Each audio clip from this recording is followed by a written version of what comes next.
Howdy everybody, Michael Mass here, and welcome back to another episode of the Disney Dining Review, your one-stop shop for everything food and foodie at Walt Disney World. We're back at Food and Wine, but this time we're going to be here just for food. We're going to go to the Next Eats area. There's three things here. We're going to go over the Flavors from Fire. So we're going to eat at 4 booths today. We're going to check it out, look at the menus, and I'll tell you what I think of the food. Let's go!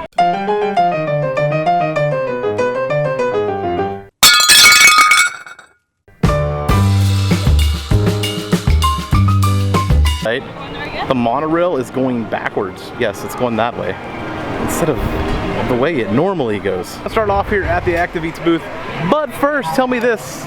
If you've looked down the menus and checked over the menus so far this year, what are you most excited about going and seeing, going and eating when you come to Epcot Food and Wine? If you've seen another video, or if you haven't seen anything yet and this is the first video, tell me what you like that I eat today. What looks good? Down in the comments at the end of the video, and let's go get some food here at Active Eats. But here at Active Eats, let's look at the menu. You got some loaded mac and cheese. You got the spicy crust verlasso salmon, and you have the Active Eats Energy Bar Bites. Even though I really haven't heard great things about that loaded mac and cheese, I'm not a big salmon person, and I really don't feel about the Active Eats Bites there, so we are gonna try the loaded mac and cheese today.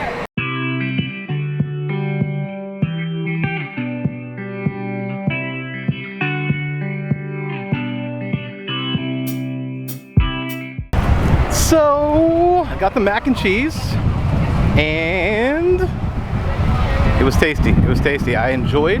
I might have could use a little bit more cheese. I'm a fan of mac and cheese, but usually for some reason I'm not a fan of it when it comes to the festival. This mac and cheese was really good.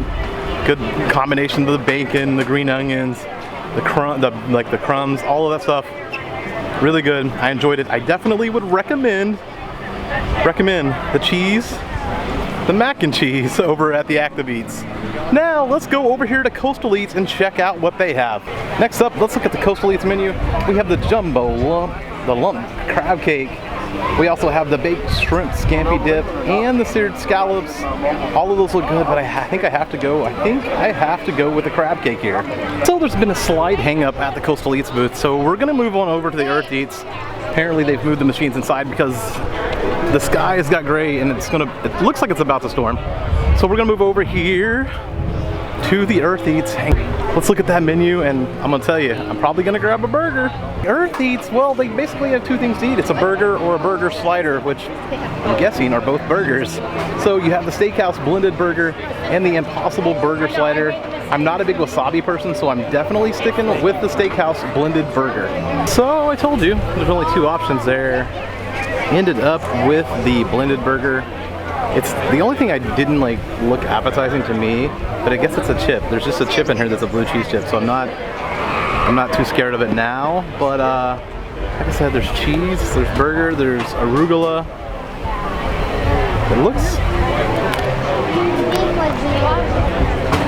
It's pretty good, but I think it's kind of little for $5. But I guess that's kind of Food and Wine. You're gonna pay a lot for a little bit of food. Hey Logan, throw this one out. Let me think about this for a second while I eat it, and I'll tell you if I recommend it or not. The burger from Earth Eats here, I'm gonna recommend it. I'm definitely gonna give it a recommendation. I wish it was bigger, but for $5, it definitely could fill the stomach if you're eating several dishes around World Showcase and around Food and Wine. So I definitely recommend the burger at Earth Eats. We're gonna go back over here and see if the machine is working yet, so that I can try to eat some Coastal Eats. Good news, I see that they're running cards, so we're back in action. We're gonna get some Coastal Eats.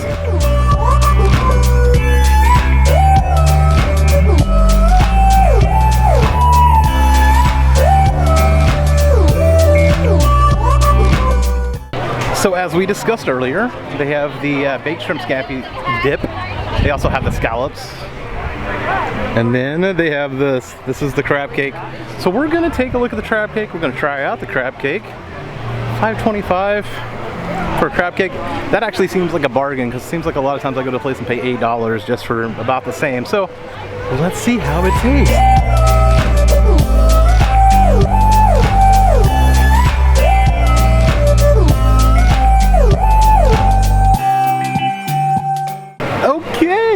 just finished up the crab cake, and it's gonna be the first non-recommendation of the festival for me. It just tasted, I know it's fish, or I know it's fishy. It just tasted too fishy for me. I'm not sure like what they could have done. Maybe some more like aioli on there or something like that. It just didn't, I don't know. It was a good size. It was actually a good size for a crab cake for $5.25. But the taste, the flavor just didn't work for me. The first thing I've not recommended this whole festival that I've eaten. So, I mean, try at your own risk. Maybe I just got a bad day. Maybe I got a bad batch. I don't know, but it just did not work for me. We are leaving the next eats area. To my left is all the desserts and the wine and the cheese and all that good stuff. But we are gonna head over to Flavors by Smoke. And I think I'm trying the same thing I tried last year here. I think I had the piggy wings and I think they were good. And I think I've gotta have them again. Especially to wipe the taste of that crab cake out of my mouth. Please, before we order, let's go ahead and look at the menu. You got the piggy wings, you got the smoked corned beef, you got the charred chimichurri skirt steak, and that chocolate picante. Like I said, I see piggy wings in my future. I like beef. I told you, I saw piggy wings in my future. Let's try this. I have a feeling it might be a bit of a mess.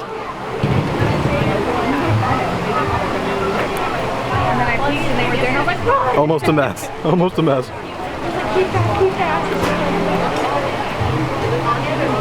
Really good again. Enjoy the sauces on it. Like, I really enjoy it. Let me chow down and I'll give you like my complete wrap up of everything we have had to eat today.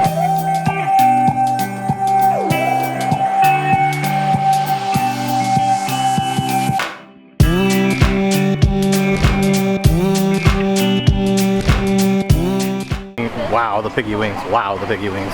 Did I say wow, the piggy wings? I did. There's what's not to love about those, unless you are vegetarian or vegan. Like, those are awesome. Those are just straight awesome. We are gonna get out of the heat.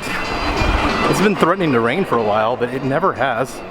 We're gonna come in here next to the light room and wrap this edition of the Disney Dine-In Review up, guys.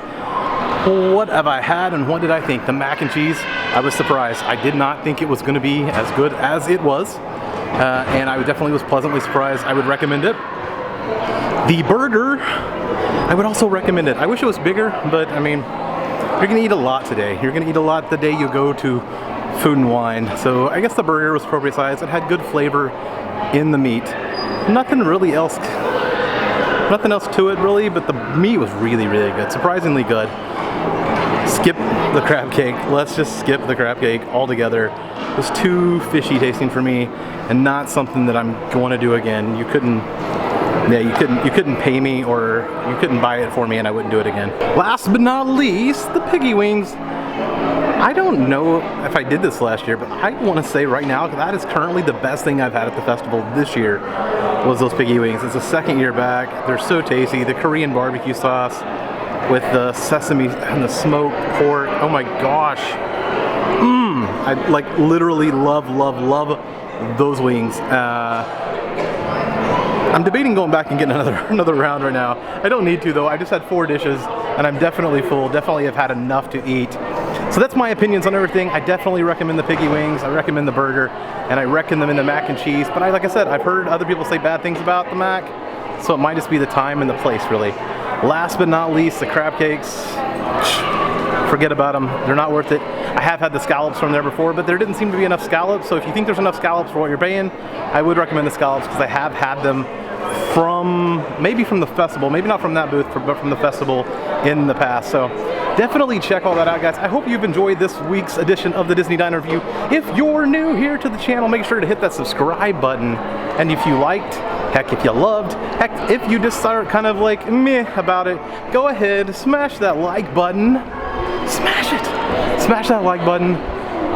Oh, I think I'm gonna call it a day. I'm gonna call it a day here at Epcot Food and Wine 2018. So, until next time, guys, thank you for your time. Here's to life.